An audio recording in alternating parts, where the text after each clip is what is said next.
pessoal, sem mais delongas, já iniciando aqui com toda a ênfase e seriedade que o primeiro caso merece.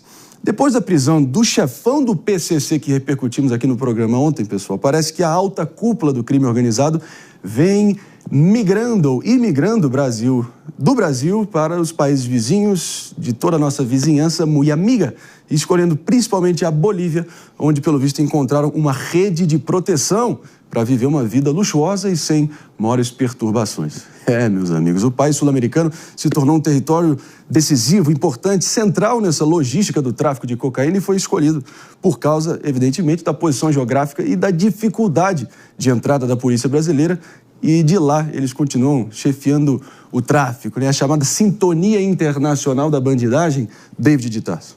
Exatamente, Marinho. E o grupo investe em imóveis, fazendas, eles estão construindo um verdadeiro império por lá. Isso é o que demonstram as investigações, tanto da Polícia Federal, como também com base nas informações do Ministério Público do GAECO aqui de São Paulo. Inclusive o promotor Lincoln Gaquia, com quem nós conversamos ao longo ali dessa prisão, né, do Marcos Roberto de Almeida, o Tuta, considerado o sucessor de Marcola, que foi entregue pela Bolívia para as autoridades brasileiras, e outros figurões como André do Rap, Forjado, o Chacal, ainda vivem no país vizinho. O que as autoridades brasileiras descobriram sobre a nova estratégia dessas organizações é de que eles estão se articulando na Bolívia pela proximidade, claro, com o Brasil, e por lá também falta cooperação com a polícia brasileira para que possa ser identificado. Ainda de acordo com o promotor Lincoln Gaquia e outras autoridades também com quem nós conversamos, né, as fontes revelam isso, de que essa estrutura do crime organizado, ela tem se instalado na Bolívia pelo fato da corrupção. Então lá eles conseguem corromper os agentes públicos e dessa maneira articular o crime organizado no país. É claro que essas ações contra o crime exigem ação coordenada entre os diferentes governos, entre as diferentes instâncias de polícia, né, Mano Ferreira? Mas é mais ou menos aquela visão, né? Importante tirar o Tuta, que é um desses principais chefões e cabeças do PCC, mas é mais ou menos aquela hidra da mitologia grega, né? Você corta, decepa, decapita uma cabeça, mas logo surgirá outra e não demora muito tempo. Não tem nenhum pudor dentro da hierarquia interna dessas organizações, verdadeiras multinacionais do crime, para já o quanto antes erguer um sucessor no lugar do Tuta, né? Exatamente, Marinho, porque a gente está falando de estruturas bilionárias que movimentam somas vultosas de dinheiro todos os anos e que, portanto, tem toda a capacidade de RH, digamos assim, de recursos humanos para repor peças que são eventualmente retiradas do bando para prisão. E, na verdade, nós sabemos, muitas vezes, mesmo depois de presos, líderes das facções continuam atuando dentro da facção, mesmo estando nos presídios, continuam muitas vezes dando ordens. Quantas vezes já não noticiamos casos em que a cúpula de uma quadrilha dentro do presídio fez até videoconferência para discutir situações não apenas de negócios, mas também de vida ou morte de integrantes da quadrilha que eventualmente foram traidores ou que saíram da rota. Enfim, a gente sabe como acaba havendo a continuidade da integração mafiosa na prática desses delinquentes. E o ponto central é que, enquanto for extremamente lucrativo atuar nesses mercados, essas quadrilhas continuarão buscando maneiras de sofisticar a sua atuação. Por isso, na minha visão, uma abordagem eficiente do crime organizado precisa focar nos gargalos de financiamento dessas quadrilhas, mais do que simplesmente na prisão dos membros. É claro que os membros precisam ser presos, mas para que pare de haver essa capacidade de se recompor, de se recriar e de colocar novas pessoas na cadeia de comando, é preciso asfixiar as fontes de financiamento do crime organizado. E, nesse sentido, a gente ainda está longe de ter uma atuação efetiva. Só para vocês terem uma noção aqui, pessoal, e a gente seguir dimensionando o tamanho do problema, mais ou menos 70% da cocaína que adentra o território brasileiro passa pela Bolívia.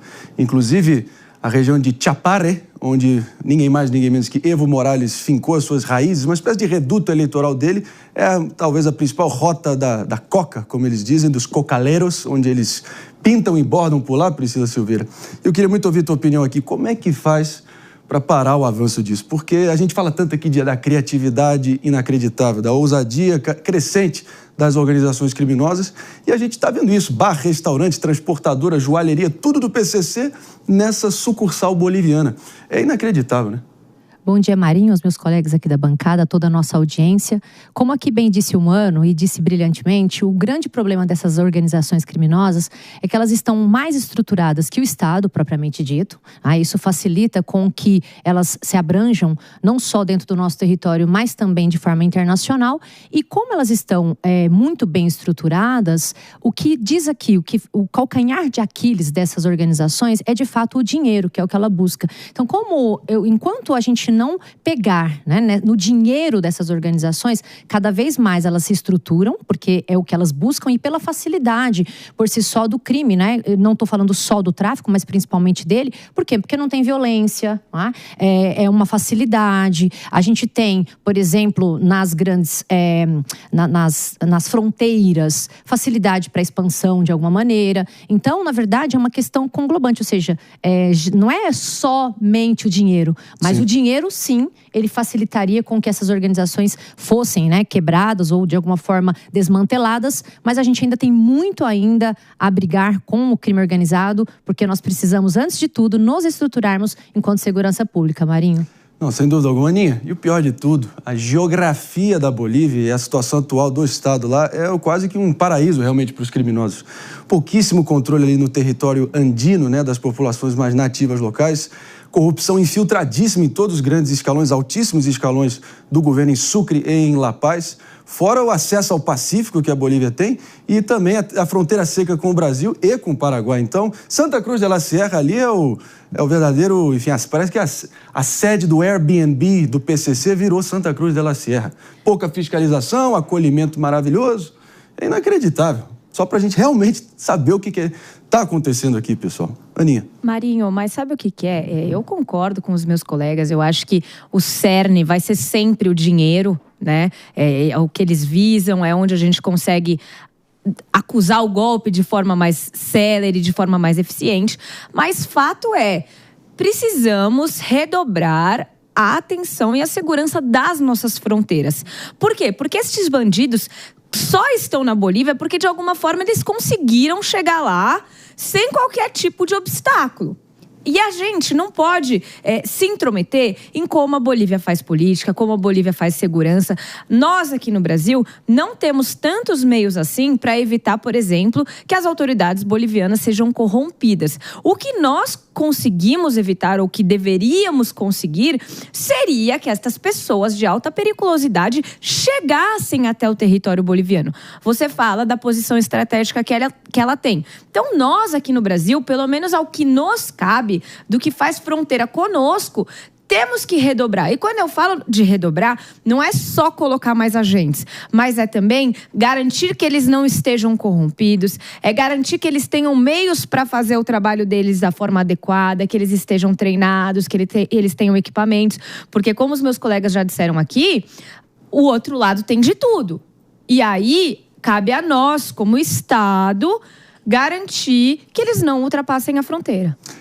E você do outro lado achando que brasileiro indo para Bolívia, David Tarso, era só para jogar ali na altitude, na Copa Libertadores? Lê do engano, né? A situação é muito pior do que a gente imaginava. E não dá pra gente também, antes da gente seguir adiante aqui, mano, não fechar os olhos para quem governa efetivamente a Bolívia há tanto tempo. Parceiros político-ideológicos do petismo aqui no Brasil há muito tempo, com um breve entreveiro ali entre 2019 e 2021, se não me engano, com a Jeanine Áñez, que foi a interina colocada no lugar do Evo Morales após ele ter sido deposto, e ela também foi presa, se não me engano, segue presa, né? Então, isso gerou uma crítica internacional violentíssima com a Bolívia. Então, Sinceramente, enfim, a Bolívia vai ganhando contornos, e essa sim, de narco-estado falido, né? Não, uma coisa que a gente deve se lembrar é que o Marcos Roberto de Almeida, o Tuta, ele foi preso tentando renovar um visto, um passaporte, aliás.